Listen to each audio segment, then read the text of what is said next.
बाद अब एक और पक्ष सामने आया है। इस बार कैमरे के सामने है वो परिवार जिनके अपने दिल्ली की सुरक्षा में ड्यूटी पर थे और घायल होकर घर लौटे। किसी के सिर पर टांके लगे, किसी का हेलमेट टूट गया तो किसी के बच्चे पहली बार अपने पिता को खून से लथपथ देखकर सहम गए। सुनिए उन परिवारों की कहानी जिनका दर्द अभी तक कैमरे से दूर था।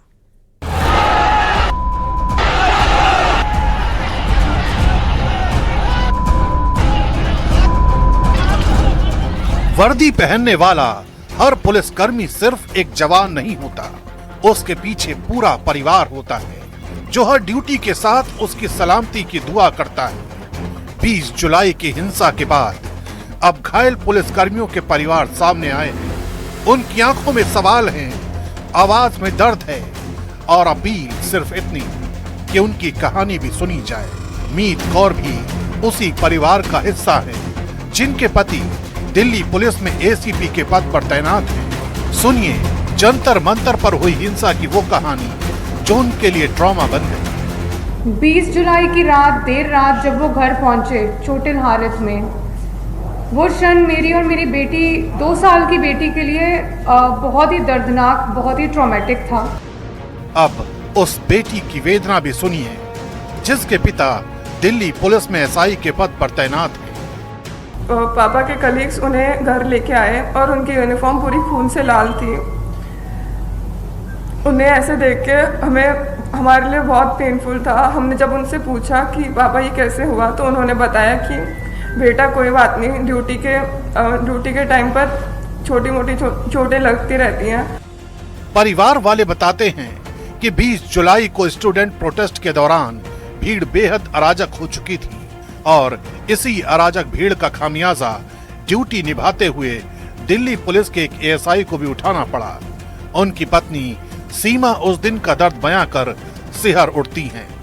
जो ड्यूटी के दौरान हेलमेट दिया जाता है, उनका हेलमेट भी पूरी तरह से टूट गया था और यदि कोई पत्थर का टुकड़ा हेलमेट टूटने के बाद उनके सर पर लगता तो शायद वो आज इस दुनिया में नहीं रहते। ये सोचकर और ये उनके बताए जाने पर मैं इतनी ज़्यादा मतलब मेरी रूह कांप गई थी कि इसके बाद मेरा और मेरे परिवार का क्या होता। लक्ष्य सिंह बिष्ट के पिता भी दिल्ली पुलिस में एसीपी हैं। 20 जुलाई की उस तारीख को जंतर मंतर पर हिंसक भीड़ ने उन्हें भी घायल कर दिया था। मेरे पापा भी जंतर मंतर के फ्रंट लाइंस पे उनकी ड्यूटी लगी थी प्रोटेस्ट में।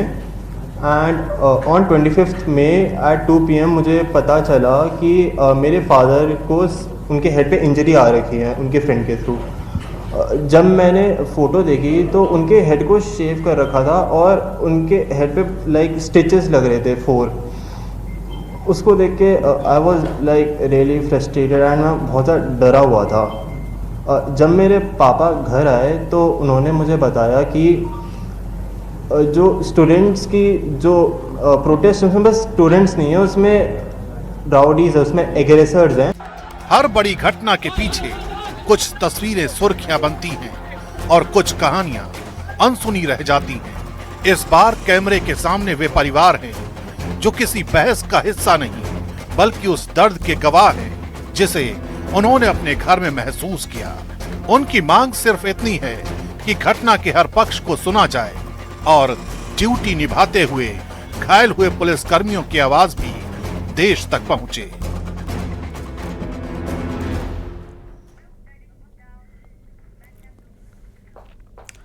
और अब खबर